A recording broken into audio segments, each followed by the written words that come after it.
Our next speaker will be Dr. Chris Gerken, who will be speaking on Is Testing for Sleep Apnea Indicated? Thank you. So we receive primarily federal support, but we do receive some research support from Heidelberg Engineering in the terms of instrumentations and software support. I won't be talking about any of that work today. Any of the OCT work I'll mention will be agnostic to instrument. So I'll start with a really depressing slide first. This is a plot of the mean weight in America with men and women, and you'll see almost over a 30-pound increase now in men and a 25-pound increase in women. So we're conducting a vast, uncontrolled scientific experiment on our own population. So hopefully, as we think about that when we're buttering our bread this evening, we won't be too depressed. But that's led to a rise in a variety of problems, as you'd imagine, in sleep apnea and a variety of illnesses that we really have not really come to expect. And as you look at the literature, what it was true in terms of prevalence and relationships back in the 90s when these investigations began may not be true as we've kind of fattened up over the years. As you butter your bread, one good thing you can say about our healthcare system, and there's not a lot, it's expensive, it maldistributes care and unfairly, but we can take care of people with really advanced disease. So as you butter your bread, we can fix your heart, we can treat your glaucoma, and you can live almost as much of the civilized world. So you keep that in mind. Sleep apnea is bad for the brain. There's repeated cessations of ventilation during sleep that cause transient hypoxia that's been shown to cause diffuse neural injury in animal models and in neuroimaging studies. To the nerve, that intermittent hypoxia occurs and vascular alterations occur at a time where Dr. Piltz emphasized is really dangerous for the nerve already. That pressure's a little bit higher, the blood flow may be a little bit lower. There may be changes in IOP and associated with severity of sleep apnea, and there's some situations in which CPAP therapy may potentially increase IOP as well. And there's been a few descriptions of altered corneal hysteresis. Sleep apnea is more than an angry spouse. It leads to fatigue, depression, lost productivity, a host of very serious conditions, metabolic syndrome, diabetes, higher risks of traumatic brain injury, and severe neurologic complications, including stroke, heart attack, and death. It's associated with age, obesity, smoking and alcohol consumption. There are differences across race and gender, with females having less snoring, so that they're often overlooked in the evaluation for sleep apnea, in addition to genetic, familial, and anatomic etiologies.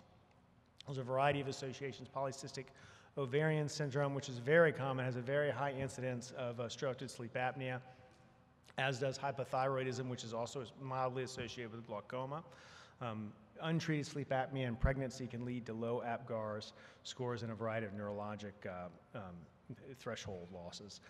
Traumatic brain injury as well is associated with a risk factor for sleep apnea and more likely to occur in patients with sleep apnea and, of course, glaucoma. So the first observation, as most good medical stories go, was from a clinician who observed a family with an association between glaucoma and snoring and plotted this out. This is kind of set aside for many years until the late 90s when the first prevalence study was done and found to have a fairly high prevalence of glaucoma in patients with sleep apnea. And that study's been repeated several times in various populations, fairly heterogeneous, with a wide range of prevalences, some not really that significant, some a little more interesting. The optic nerve with modern imaging with spectral domain OCT has shown a variety of changes associated with sleep apnea, including a thinner retinal nerve fiber layer in patients with obstructive sleep apnea. That thinning relates to quantitative measurements of disease severity, in addition to a thicker choroid, and this has been shown in multiple case control studies and meta-analyses. Well, one interesting study for the Perth group in Australia took patients from a cohort study that's been followed all their lives. Around 20 years old, they had a comprehensive eye exam, quantitative sleep measurements, and eliminated any patients with glaucoma or any overt optic nerve disorders. And they found in these pre-parametric normal kids with normal eye exams, they found a significantly thinner retinal nerve fiber layer. That's worrisome because this would mean sleep apnea is associated with differences in nerve fiber layer that's preclinical and otherwise normal adults, and at a fairly high frequency with 114 cases of sleep apnea in 800 young patients. Case control studies provide mixed results, and a meta-analysis of all the case control studies do point to a stronger association, significant association, moderate association. But really, when deciding who to screen, we want to look at the prevalence of the disease in the population. You want to screen open-angle glaucoma, and specifically open-angle glaucoma. And the historic literature shows very high prevalences, but they're all defined differently.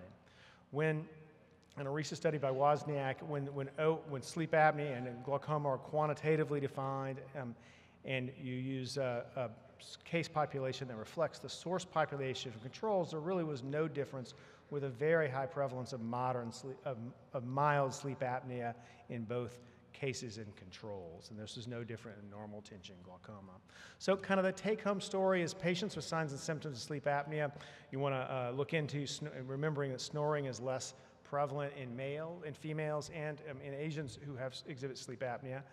Coordinate interventions with primary care, and encourage a healthy lifestyle in all your patients. Most of the problems you have, most of the initial treatment with sleep apnea are all lifestyle choices: weight loss, exercise, not drinking too late, and not drinking at all, stop smoking, nasal decongestants, and back sleep. We can all do these things and tell these things to our patients, and they're part of a healthy lifestyle anyway.